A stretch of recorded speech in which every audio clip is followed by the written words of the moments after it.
வணக்கம். இந்த நம்ம சேனலில் TNPSC SSC and Railway எக்ஸாமில் கேட்கக்கூடிய கேள்விகளுக்கான நோட்ஸ் தான் நான் போடுறதா சொல்லியிருந்தேன். ஆல்ரெடி போன வீடியோவில் டோக்கியோ ஒலிம்பிக் பற்றி பார்த்தோம். அதே வீடியோலேயே நான் சொல்லியிருந்தேன் அடுத்த வீடியோவில் ஆப்டிடியூட் கொஷின்ஸ் போடுறேன் அப்படின்னு சொல்லி. இந்த வீடியோவில் ஆப்டிடியூட் கொஷின்ஸ் தான் நான் போட்டிருக்கேன். இது எல்லாமே TNPSCயில் கேட்ட கொஷின்ஸ் தான். அப்ளிகேஷன் சம்ஸ் போட்டிருக்கேன். இதில் இதே மாடலில் உங்களுக்கு கொஷின்ஸ் வரலாம். ஃபஸ்ட்டு சம் பாருங்கள். ஒரு வகுப்பில் 12 மாணவர்களின் சராசரி உயரம் 152 சென்டிமீட்டர் என கணக்கிடப்பட்டது. சரிபார்க்கும் போது 172 சென்டிமீட்டர் என்பதை 148 சென்டிமீட்டர் என தவறாக எடுத்துக்கொள்ளப்பட்டதாக தெரிய வந்தது. எனில் சரியான சராசரி உயரம் யாதுன்னு கேட்டிருக்காங்க. அதாவது இந்த சம் என்னென்னா சராசரி கண்டுபிடிக்கிறது தான். ஒரு வகுப்பில் 12 மாணவர்களோட சராசரி உயரம் 182 சென்டிமீட்டர்னு கண்டுபிடிச்சிருக்காங்க. ஆனால் ஒரு மாணவரோட உயரம் 172 சென்டிமீட்டர்னு போடுறதுக்கு பதிலாக 148ன்னு தவறாக போட்டாங்க. அப்போ அந்த தவறை சரி செய்யும்போது எவ்வளோ சராசரி உயரம் வரும் அப்படிங்கிறது தான் கேட்டிருக்காங்க. இப்போ சராசரி பார்த்திங்கன்னா சராசரி உயரம் அப்படின்னு கண்டுபிடிக்கணும் அப்படின்னா மொத்த உயரம் டிவைடட் பை மொத்த மாணவர்கள். மொத்த உயரம் எவ்வளோன்னு நமக்கு தெரியாது, ஆனால் மொத்த மாணவர்கள் 12. அவங்க தவறாக கண்டுபிடிச்ச சராசரி எவ்வளோ 152. அதை வச்சு நம்ம டோட்டல் உயரம் எவ்வளோங்கிறத கண்டுபிடிச்சிக்கலாம். 1824. அதாவது 12 × 152 1824. இப்போ சரியான மொத்த உயரம் எவ்வளோன்னு நம்ம கண்டுபிடிக்கணும்னா 148ங்கிறது அவங்க தவறாக போட்டது, அதை நம்ம கழிச்சிடணும். இந்த டோட்டல் உயரத்துலேருந்து சரியான உயரம் 172ங்கிறத ஆட் பண்ணிக்கணும். அப்படி பண்ணோம் அப்படின்னா சரியான மொத்த உயரம் 1848ன்னு நமக்கு கிடைக்கிது. அப்போ சராசரி உயரம் கண்டுபிடிக்கணும் அப்படின்னா இப்போ நம்மக்கிட்ட சரியான மொத்த உயரம் இருக்குது. அதை 12ஆல் டிவைட் பண்ணோம் அப்படின்னு சொன்னிங்கன்னா 154 சென்டிமீட்டர் கிடைக்கும் சராசரி உயரம். ஆப்ஷன் பாருங்கள்.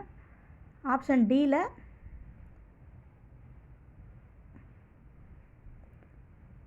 ஆப்ஷன் டி 154 சென்டிமீட்டருங்கிறது சரியான விடை.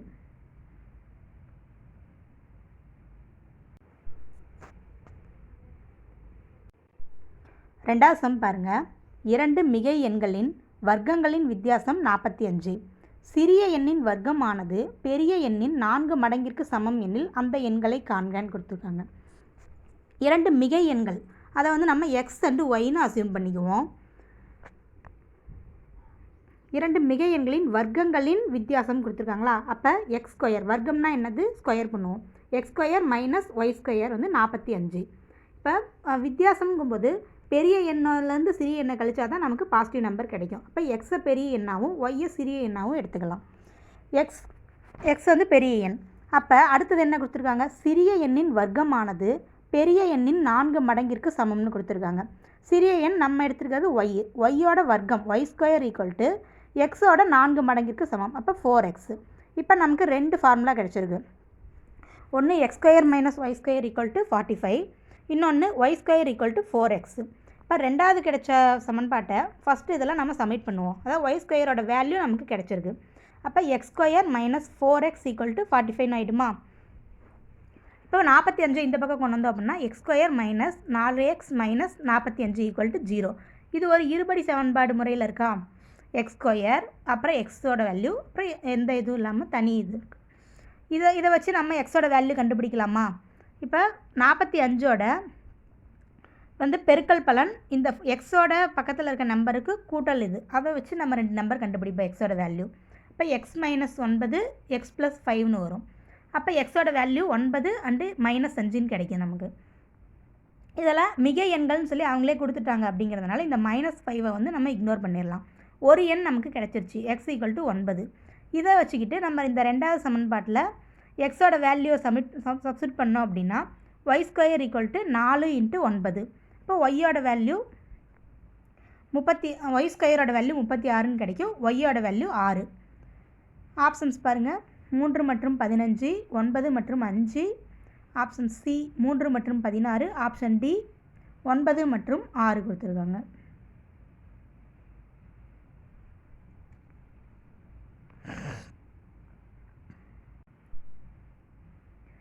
மூணாவது சம் பாருங்கள். மாட்டு வண்டி சக்கரத்தின் ஆரம் 35 சென்டிமீட்டர். அது 154 மீட்டர் தொலைவு கடந்தால் அச்சக்கரம் எத்தனை முழு சுற்றுகள் சுற்றி இருக்கும்னு கேட்டிருக்காங்க. இந்த சம் பார்த்தீங்கன்னா சக்கரத்தை தான் நம்ம எடுத்துக்கிறோம். சக்கரம் என்ன வடிவத்தில் இருக்கும்? வட்ட வடிவம். இப்போ வட்டத்தின் சுற்றளவு 2πr. இதை வச்சு தான் நம்ம இந்த சம் போட போகிறோம். இந்த மாதிரி சுற்றுகளின் எண்ணிக்கை எப்படின்னு கொடுத்துருந்தாங்க அப்படின்னா கடந்த தொலைவு, இந்த சுற்றளவுங்கிறது எதுக்கு சமமாக இருக்கும் அப்படின்னா கடந்த தொலைவு டிவைடட் பை சுற்றுகளின் எண்ணிக்கை. இது நம்ம சுற்றளவுக்கு ஈக்குவலாக இருக்கும். ஆனால் நமக்கு கொடுத்துருக்கிற கடந்த தொலைவு மீட்டரில் கொடுத்துருக்காங்க, சக்கரத்தின் ஆரம் சென்டிமீட்டரில் கொடுத்துருக்காங்க. அப்போ நம்ம ஒரே மதிப்பீடாக எடுத்துக்க வேண்டியது அவசியம். 2 வெவ்வேறு இதில் எடுத்துக்கிட்டோம்னா வேல்யூ நமக்கு தப்பாக வரும். அதனால இந்த மீட்டருங்கிறத நம்ம சென்டிமீட்டராக மாற்றிக்கலாம். 1 மீட்டர் ஈக்குவல் டு 100 சென்டிமீட்டரா? அப்போ 154 100ஆல் பெருக்கிக்குவோம். பெருக்கணும் அப்படின்னா 15,400 சென்டிமீட்டர் கிடைக்கும். அப்போ சக்கரம் 15,400 சென்டிமீட்டர் கடந்திருக்கு. ஆனால் எத்தனை சுற்றுங்கிறது நமக்கு தெரியாது. இப்போ சுற்றளவோட ஃபார்முலாவில் இதை அப்ளை பண்ணிக்கோங்க. ஆரத்தை அப்ளை பண்ணிக்கோங்க. 2 × 22/7, பைக்கு பதிலாக 22/7 × 35. இதை கேன்சல் பண்ணோம் அப்படின்னா நமக்கு எக்ஸோட வேல்யூ 70ன்னு கிடைக்கும். ஆப்ஷன்ஸில் ஆப்ஷன் ஏ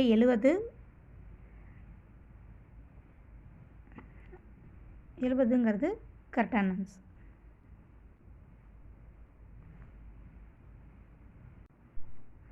நாலாவது சம் பாருங்கள். சரண் என்பவரின் வயது தன் மகன் சங்கரின் வயதை போல 6 மடங்கு. 4 வருடங்கள் கழித்து அவரின் வயது மகன் வயதை போல 4 மடங்கு எனில் அவர்களின் தற்போதைய வயது என்னன்னு கேட்குறாங்க. இது என்ன சம் அப்படின்னா வயது குறித்த சம்மு. இப்போ சரண்கிறது அப்பா, சங்கருங்கிறது மகன். ஃபஸ்ட்டு நம்ம சங்கரோட வயது எக்ஸ்ன்னு அசியூம் பண்ணிக்குவோம். மகனோட வயசை வச்சு தான் அப்பாவோட வயசு சொல்லியிருக்கிறாங்க. அப்போ சங்கரோட வயது எக்ஸ்ன்னு அசியூம் பண்ணிட்டோம்னா அவங்க அப்பாவோட வயசு சங்கரோட வயசு மாதிரி 6 மடங்கு. இவங்களோட தற்போதைய வயது சங்கருக்கு எக்ஸு, அவங்க அப்பாவுக்கு 6x. அதே 4 வருஷம் கழித்து எப்படி இருக்கும்? நம்ம இந்த கொஷினை பார்க்க வேணாம். 4 வருஷம் கழித்து வயசு அப்படின்னாலே ஒரு வருஷத்துக்கு ஒரு வயசு ஏறத்தான் செய்யும். அப்போ சங்கருக்கு எக்ஸ் இப்போ எக்ஸ் அப்படின்னா 4 வருஷம் கழித்து x + 4. அதே மாதிரி அவங்க அப்பாவுக்கு இப்போ 6x அப்படின்னா 4 வருஷம் கழித்து 6x + 4 அப்படிங்கிறது அவங்களோட வயசாக இருக்கும். அதுவே அவங்க அப்பாவுக்கு 4 வருஷம் கழித்து நம்ம சம்மில் என்ன சொல்லியிருக்காங்க? 4 வருடங்கள் கழித்து அவரின் வயது மகன் வயதை போல் 4 மடங்கு. அப்போ அவங்க மகன் வயது x + 4, அது மாதிரி 4 மடங்கு. அப்போ 4 × x + 4 அப்படின்னு வரும். இப்போ நம்ம போட்டிருக்கிறது 6x + 4. நம்ம சம்மில் கொடுத்துருக்கிறது ஈக்குவலாக தான் இருக்கும். அவங்க அப்பாவோட வயசு 4 வருஷம் கழித்து இந்த ஈக்குவலாக இருக்கும். 4x + 4 உள்ளே பெருக்கிட்டோம்னா 4x + 16ன்னு கிடைக்கும். இதை நம்ம கேன்சல் எக்ஸ்லாம் ஒரு பக்கம் கொண்டு வந்துட்டு இந்த வேல்யூலாம் ஒரு பக்கம் கொண்டு போனோம் அப்படின்னா எக்ஸோட வேல்யூ 6ன்னு கிடைக்குது. எக்ஸ் நம்ம யார் வச்சுருக்கோம்? சங்கரோட வயசு தான் எக்ஸு. அப்போ தற்போதைய வயது சங்கருக்கு 6, அவங்க அப்பா சரணுக்கு 6x. அப்போ 6 × 6 36. ஆப்ஷன் பாருங்கள். அப்போ ஆப்ஷன் பி 36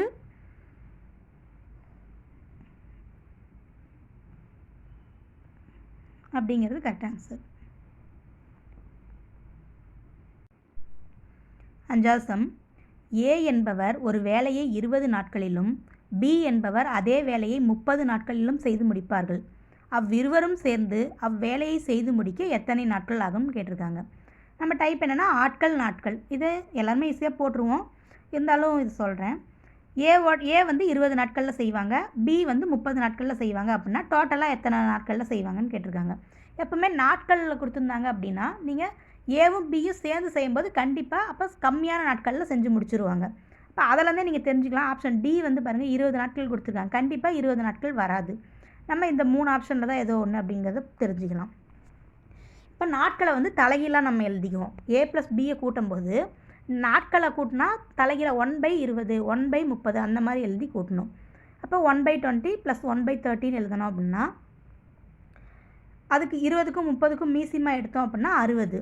இப்போ நமக்கு இதை பெருக்கணும் அப்படின்னா மேலே 3 + 2ன்னு கிடைக்கும். அப்போ 5/60. 5/60 கேன்சல் பண்ணோம் அப்படின்னா 1/12ன்னு கிடைக்கும். அப்போ கீழே இருக்க 1க்கு கீழே என்ன வேல்யூ வருதோ அதுதான் நம்மளோட தேவையான நாட்கள். அப்போ 12 நாட்கள்ங்கிறது ஆன்சரு. இதுவே ஏதோ ஒரு 5/12 அந்த மாதிரி ஏதாவது கேன்சல் பண்ண முடியாமல் கிடச்சிருந்தது அப்படின்னா 12/5 நாட்கள் அப்படின்னு தலைகீழாக நீங்கள் மாற்றி எழுதிக்கணும். அடுத்த கொஷின் பாருங்கள். 14 அச்சு கோட்பவர்கள் 5 மணி நேரத்தில் ஒரு புத்தகத்தின் 70 பக்கங்களை முடிப்பர். 10 மணி நேரத்தில் 100 பக்கங்களை முடிக்க எத்தனை அச்சு கோர்ப்பவர்கள் தேவை? இப்போ இந்த மாதிரி கொடுத்துருந்தாங்க அப்படின்னா, இந்த மாதிரி ஆட்கள், டைம் எவ்வளோ, அதே மாதிரி வேலையோட அளவு, இந்த மாதிரி கொடுத்துருந்தாங்க அப்படின்னா இதுக்கு ஒரு ஃபார்முலா இருக்குது. இந்த ஃபார்முலாவில் என்னென்னா, ஆட்கள், நேரம், நாள் இதெல்லாம் மேலே வரணும். ஒன்லி கீழே வேலை மட்டும்தான் கீழே வரணும். இந்த மாதிரி இதில் நம்ம கொடுத்துருக்க வேல்யூவை அப்படியே அப்ளை பண்ணணும், அவ்வளோதான். இப்போ நம்ம கொடுத்துருக்கிறது பாருங்கள், 2 ஈக்குவல் பண்ண நமக்கு 2 ஒர்க் கொடுத்துருக்காங்க. 14 அச்சு கோர்ப்பவர்கள் 5 மணி நேரத்தில் 70 பக்கங்களை முடிக்கிறாங்க. இன்னொன்று அதே இதை வச்சுக்கிட்டோம்னா 10 மணி நேரத்தில் 100 பக்கங்களை முடிக்க எத்தனை அச்சு கோர்ப்பவர்கள் தேவைன்னு கேட்டிருக்காங்க. அப்போ 14ங்கிறது ஆட்களோட எண்ணிக்கை, அது மேலே வரணும். 5 மணி நேரங்கிறது நேரம், அப்போ அதுவும் மேலே வரணும். 70 பக்கங்கள் முடிக்கிறோம் அப்படிங்கிறது வேலை, அப்போ அது கீழே வரணும். இப்போ 14 × 5 / 70. இந்த சைட் பார்த்திங்க அப்படின்னா எக்ஸுங்கிறது அச்சு கோர்ப்பவர்கள் எத்தனைன்னு நமக்கு தெரியாது, அதை எக்ஸ்ன்னு போட்டுக்கிறோம். 10 மணி நேரங்கிறத 10 மேலே போட்டுக்கிறோம். 100 பக்கங்களை முடிக்கிறாங்க, அப்போ அது வேலை, அது கீழே வரணும். இப்போ இதெல்லாம் கேன்சல் பண்ணோம் அப்படின்னா நமக்கு எக்ஸோட வேல்யூ 10ன்னு கிடைக்கும். இதுவே நாட்கள் கொடுத்துருந்தாங்கன்னா அதுவும் மேலே தான் வரணும். இத்தனை நாட்களில் இத்தனை மணி நேரம் வேலை செய்கிறாங்க அப்படின்னு கொடுத்துருந்தாலும் அந்த நாட்களோட மதிப்பு மேலே தான் நம்ம போட்டு கேன்சல் பண்ணணும். வேறு எந்த இதில் எந்த வேல்யூ நமக்கு கொடுக்கலையோ அதை எக்ஸ்ன்னு வச்சுக்கிட்டோம்னா இந்த சம் ஈஸியாக போட்டுடலாம். 7வது சம்மு, 7500க்கு 8% வட்டி வீதம் 1 வருடம் 6 மாதங்களுக்கான தனி வட்டியை காண்க. தனி வட்டிங்கிறது நமக்கு ஈஸியான சம் தான். தனி வட்டியோட ஃபார்முலா PNR/100 நமக்கு தெரியும். ஆனால் இதில் என்ன வருதுன்னா, அந்த வருடம் 1 வருடம் 6 மாதங்கள் அப்படின்னு கொடுத்துருக்காங்க. வருஷங்கள் மட்டும் கொடுத்தோம்னா நம்ம அந்த வருஷத்தோட இதை 1 வருஷமா 2 வருஷமாங்கிறத எடுத்துகிட்டு ஈஸியாக போட்டுருவோம். இது ஒன்று தான் இதில் ட்விஸ்ட்டு. PNR/100ங்கிறது நம்ம ஃபார்முலா. P இருக்குது 7500, ஆறுங்கிறது 8% நமக்கு தெரியும். இந்த என்னோட வேல்யூவை எப்படி நம்ம கால்குலேட் பண்ணுறோங்கிறத பொறுத்து தான் இருக்குது. என்னோட வேல்யூ ஒரு மெத்தட் என்னென்னா 1, 1 வருஷங்கிறத 1ன்னு போட்டுக்கிறோம். 6 மாதம் அப்படிங்கிறத 6/12ன்னு போட்டுக்கோம். எப்போவுமே மாதத்தில் கணக்கு கொடுத்தாங்க அப்படின்னா /12 அப்படின்னு போட்டுக்கணும். ஏன்னா ஒரு வருஷத்தில் 12 மாதமா, அதனால் /12ன்னு போட்டுக்கணும். இப்போ இதை கேன்சல் பண்ணோம் அப்படின்னா 1/2ன்னு கிடைக்கும். கலப்பு பின்னமாக இருந்தால் நம்ம எப்படி பின்னமாக மாற்றுவோம்? 1 × 2 + 1, இப்போ 3/2ன்னு கிடைக்கும். இது உங்களுக்கு கஷ்டமாக இருக்குதுன்னு தோணுச்சுன்னா நீங்கள் என்ன பண்ணலான்னா மொத்தமாகவே மாத கணக்குலேயே எடுத்துக்கலாம். மொத்தம் 1 வருடம் 6 மாதம் அப்படின்னா 18 மாதம் கணக்காகுமா? ஒரு வருடத்துக்கு 12 மாதம், அது இல்லாமல் எக்ஸ்ட்ரா ஒரு 6 மாதம், அப்போ 12 + 6 மொத்தம் 18 மாதம்னு கிடைக்கும். இப்போ மாத கணக்கு 18/12ன்னு போட்டுக்குவோம். எத்தனை மாதமோ கீழே 12ன்னு போட்டுக்கணும். இதை கேன்சல் பண்ணோம்னாலும் 3/2ன்னு கிடைக்கும். இதை எடுத்துகிட்டு நம்ம தனி வட்டி ஃபார்முலாவில் அப்ளை பண்ணோம் அப்படின்னா 7500 அசல் இன்ட்டு வட்டி 8%, நம்ம வருஷம் எவ்வளோ காலங்கிறத 3/2ன்னு போட்டுக்கிறோம். இதை கேன்சல் பண்ணோம் அப்படின்னா தனி வட்டி 900 ரூபாய் நமக்கு கிடைக்கும். அடுத்த சம் பாருங்கள். கிரிக்கெட் வீரர் டோனியின் முதல் 30 ஆட்டங்களுக்கான சராசரி ஓட்டம் 72 என கணக்கிடப்பட்டிருந்தது. 31வது ஆட்டம் நடைபெற்ற பின் அவருடைய சராசரி ஓட்டம் 73ஆக உயர்ந்தது எனில் 31வது ஆட்டத்தில் அவர் எடுத்திருந்த ஓட்டங்கள் எத்தனை? இதுவும் சராசரி தான். 30 ஆட்டங்களுக்கு சராசரி 72, 31வது இது பண்ணும்போது சராசரி 73 ஆகுது. இப்போ நம்ம ஆல்ரெடி சராசரியோட இது பார்த்தோம், சராசரி உயரம் ஒரு சம் பார்த்தோம். இப்போ சராசரி ஓட்டம் பார்த்தீங்க அப்படின்னா மொத்த ஓட்டம் / ஆட்டங்களின் எண்ணிக்கை.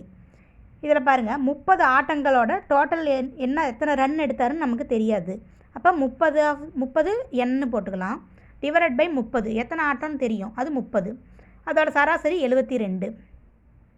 அப்போ இதை வச்சு நம்ம டோட்டலாக எத்தனை ரன் எடுத்திருப்பாருங்கிறத ஈஸியாக கால்குலேட் பண்ணிக்கலாம். டோட்டல் ரன் 2160 எடுத்திருக்காரு. இப்போ பார்த்தீங்கன்னா அடுத்த ஆட்டம் 30, இந்த டோட்டலு ப்ளஸ் 31வது ஆட்டத்தில் எத்தனை ரன் எடுத்தாருன்னு நமக்கு தெரியாது. ஆனால் இப்போ சராசரி கண்டுபிடிக்கும் போது 31 ஆட்டத்தை எடுத்துக்குவோம். மொத்த ஆட்டங்களின் எண்ணிக்கை 31. இதோட சராசரி எவ்வளோ? 73. இப்போ 30 எண் எவ்வளோன்னு நம்ம கண்டுபிடிச்சி வச்சுருக்கோமா? 2160 ப்ளஸ் இந்த 31வது ஆட்டத்தில் எவ்வளோ எடுத்தாருன்னு நமக்கு தெரியாது, அதை எக்ஸ்ன்னு வச்சுக்கிறோம். /31 = 73ன்னு போட்டுக்கிறோம். இப்போ இதை வச்சுட்டு 31 இந்த பக்கம் கொண்டு பெருக்கணும் அப்படின்னா 2263 கிடைக்குது. இப்போ இதை வச்சு எக்ஸோட வேல்யூ கால்குலேட் பண்ணோம் அப்படின்னா 103. அப்போ அவர் 31வது ஆட்டத்தில் எடுத்திருந்த ஓட்டங்கள் 103.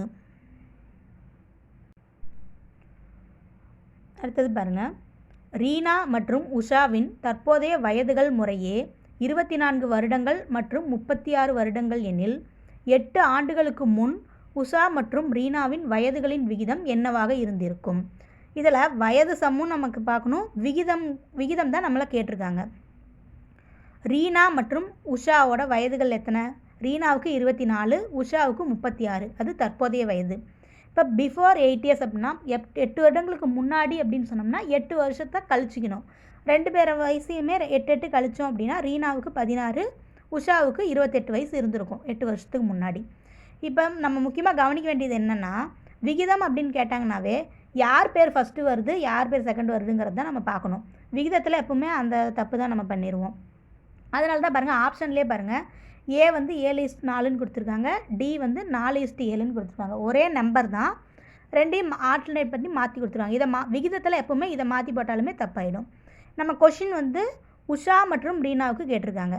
அப்போ உஷா ஃபஸ்ட்டு போடணும், ரீனாவை செகண்டாக போட்டோம்னா 28:16ன்னு கிடைக்கும்.